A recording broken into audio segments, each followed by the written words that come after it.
በቲክቶክ ትለቀዋለህ እ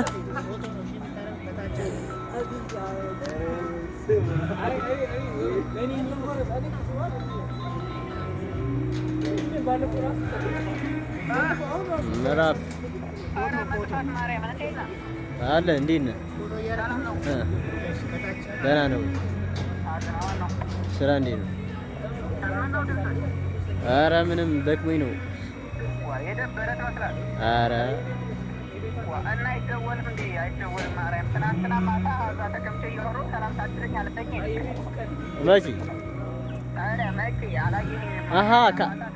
የዛኔ አንደኛ በጣም ችኩኝ ነበር።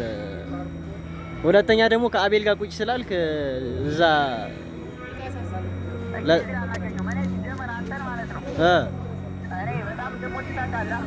ኧረ እባክህ